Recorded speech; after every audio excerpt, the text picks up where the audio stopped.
Bonjour à tous mes bien-aimés, mes chers croyants, c'est El Sama, votre évangélisateur.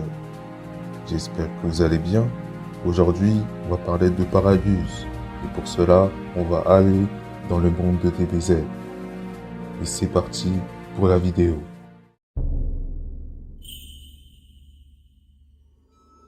On le voit devant toute une horde de soldats et s'agenouille devant le prince Vegeta, lui disant qu'on vous a cherché partout, prince. Tout d'abord, il lui demande de venir avec lui et de fonder la nouvelle planète Vegeta. Vegeta va refuser ça. Ridicule. Nous sommes venus vers vous parce que vous êtes le seul qui peut vaincre le Super Saiyan légendaire. Vegeta s'arrête et dit, le Super Saiyan légendaire? Il n'arrête pas de menacer notre galaxie et nous sommes en grave difficulté si personne ne l'arrête. Et Vegeta accepte. Allons-y. Trunks essaye de l'arrêter, et Paragus se met sur sa route et lui dit que tu es aussi le bienvenu, prince Trunks, descendant de notre futur roi. Et partent tous vers la nouvelle planète Vegeta. Mais il y a un truc qui ne va pas quand même. Il a cherché le prince Vegeta partout, mais il est au courant qu'il a un fils. Bizarre. Passons à l'acte 2.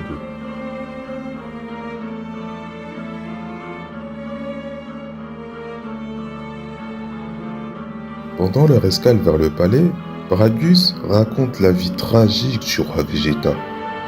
Une fois arrivé, il entend des « Vive le roi Vegeta » d'un peu partout.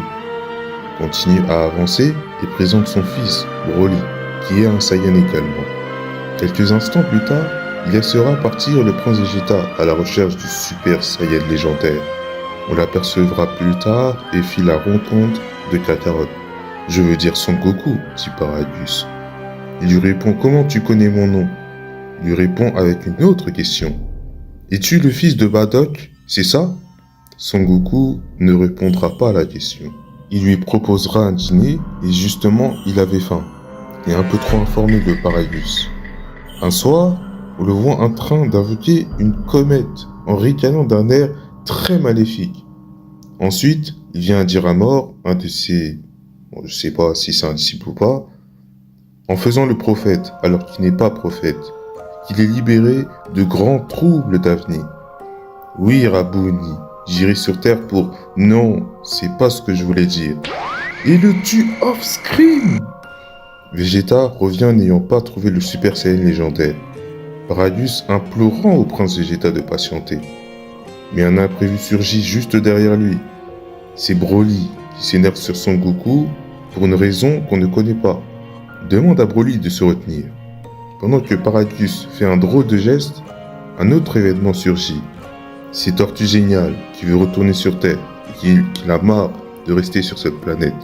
Et qu'apparemment, Paragus veut fonder un empire.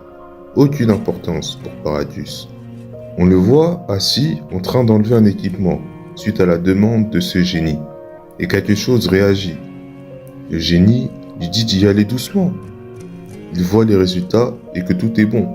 Appareil destiné à faire diminuer ou augmenter la force de Broly et à le contrôler. Il sort et se pose des questions. Pourquoi Broly a commencé à s'énerver dès qu'il a vu Son Goku? Si ce Saiyan le perturbe à ce point-là, mes efforts seront fichus. Il se remémore du passé qu'il va nous raconter.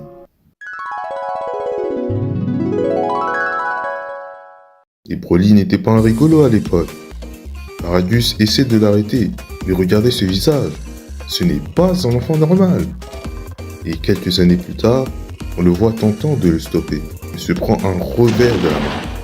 Une chose est indéniable. Broly n'est pas comme les autres. C'est un guerrier extraordinaire, doté d'une grande puissance. Plus il grandissait, plus il le terrifiait. Donc il a dû demander à un serveur de concevoir un appareil pour contrôler Broly. Et c'était très rude, rien que de le mettre. Il a failli se faire arracher la tête. Heureusement pour lui, l'appareil marche et Broly finit par se calmer. Il fait sûrement son rôle de père en lui volant du bien. Finalement, j'ai obtenu grâce à cet équipement le pouvoir de devenir le maître unique et absolu de l'espace en contrôlant Broly selon ma volonté. Ok, oubliez ce que je viens de dire.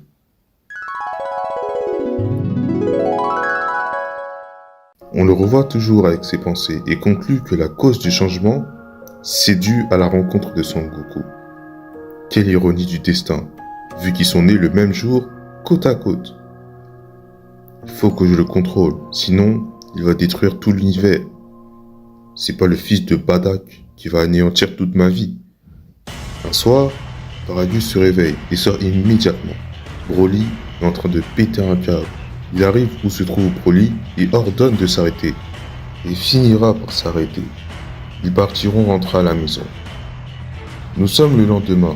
Le prince Vegeta veut partir d'ici. Et Paragus lui implore d'attendre jusqu'à demain. Il veut le faire attendre pour que la collision de la comète Kamori intervienne. Demain, on trouvera l'étoile où se trouve le Super Saiyan légendaire. Mais le prince n'est pas satisfait. Il s'apprête à aller vers le vaisseau, mais entend Kakarot à l'intérieur du vaisseau via un écho. Il lui dit à Vegeta que le guerrier légendaire est sur cette planète. Il s'approche et demande à Paragus de lui dire que le guerrier légendaire n'est nul autre que Broly. Mais Paragus niera complètement. Regardez-le, en quoi il a l'air d'un guerrier légendaire. Allez, Majesté, retournons au palais, mais la vérité se révèle de plus en plus et débat tous les projets de Paragus. Il n'y a rien de caché qui ne doive être découvert, ce que dit Luc chapitre 12 verset 2. Paragus veut faire du prince Vegeta le roi. Faux! Tout ce que vous voyez ne sont que des illusions, père. Et pour preuve, ils ont ramené des petits aliens qui le reconnaissent directement.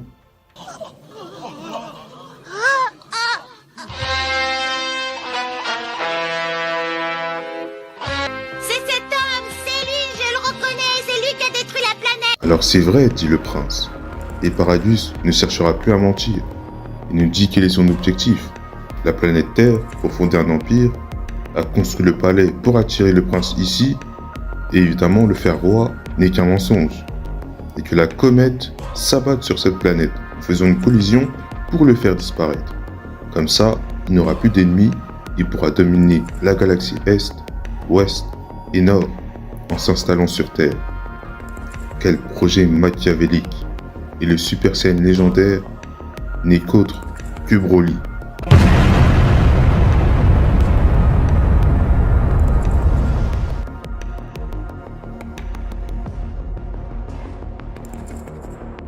Et pour pas arranger le coup, Broly s'avance vers Son Goku avec colère. Paragus rigole voyant l'opportunité qui peut se débarrasser d'eux, mais regarde son appareil qui s'illumine d'une lueur violette. Oula, les choses se compliquent. Broly est en train de monter en force drastiquement. Arrête Broly, ne laisse pas ta force augmenter et tente de l'arrêter encore une fois avec l'appareil. Et voit Broly se calmer, n'ayant plus cette aura autour de lui. Ça, c'est ce que je vous ai fait croire. Broly a cassé l'appareil, déclenchant la transformation. Le Super Saiyan légendaire fait son apparition. Et le prince est sur les genoux. Il recherchait tant ce guerrier, mais regardez-le, il a peur. T'as vu à quel point mon fils est puissant? Maintenant qu'il a échappé à mon contrôle, mon plan de conquête est fichu. La Terre est condamnée. Rien ne va lui échapper dans tout l'univers. Et de là, Paragus raconte à quel point il détestait son père.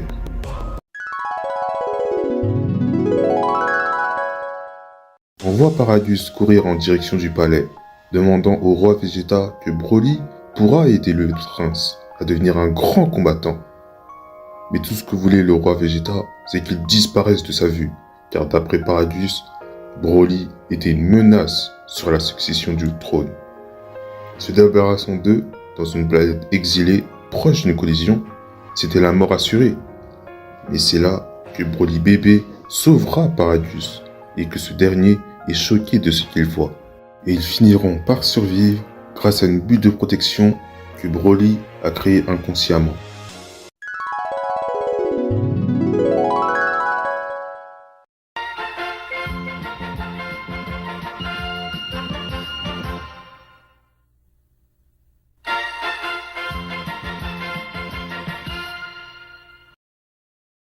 Et c'est pour ça qu'ils veulent leur revanche, et que l'heure est arrivée au prince de périr sur cette planète. Pendant que Broly est en train de tout détruire sur son passage, Paradius lui dit qu'il verra un beau spectacle et qu'un peu plus tard, il constatera l'arrivée de la comète et dit au prince de prendre courage, comme dans Josué chapitre 1 verset 9, car ta fin est proche, comme cette planète. Il s'en va, partant en direction d'un vaisseau spatial. Il marche tout en disant que son fils ne l'intéresse plus maintenant. Il est devenu un obstacle. Je regrette, dit Paradius. Mais tu dois disparaître avec cette étoile. On peut considérer ça comme un abandon. Il va le laisser périr. Il s'installe dans la capsule et prépare à s'en aller. Mais dans le reflet du vaisseau, on voit Broly lui disant « Vous allez où ?» Et bizarrement, Paradius commence à flipper. « Je m'en vais me réfugier dans une autre planète. Avec toi, Broly. » Dans une capsule faite pour une personne. Et il le prend pour quelqu'un de stupide. Conséquence, Broly soulève la capsule et commence à l'écraser de telle force que son père finira écrasé et qu'on entendra ses dernières paroles. Périr de la main de mon propre fils, c'est terrible. Pourquoi faut-il que le destin s'acharne après moi? Je suis d'accord avec toi, Paradius. Se faire tuer par son fils est un drôle de destin. Et il balancera la capsule comme un frisbee en direction de la comète.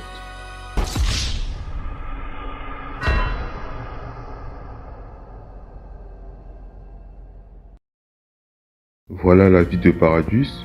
Checkons les bonnes œuvres et mauvaises œuvres qu'il a fait. Meurtre, manipulation pour projet dangereux, se déresponsabilise de son fils en l'abandonnant, esclavage et tentative de meurtre sur son fils. Dans les bonnes œuvres, il a tenté de sauver son fils du roi Vegeta.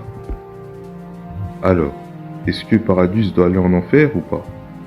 Réponse, oui, il ne peut pas y échapper. Personnellement, des pères comme Paradius, qui exploitent leurs fils, puis les laissent quand ils servent à rien, c'est très mal et punissable selon la loi de Dieu. Et bien aimés, c'est la fin de cette vidéo. J'espère que ça vous aura plu. Il y a aussi un autre Paradius dans le film Dragon Ball Super Broly, qui a une vie différente de ce Paradius.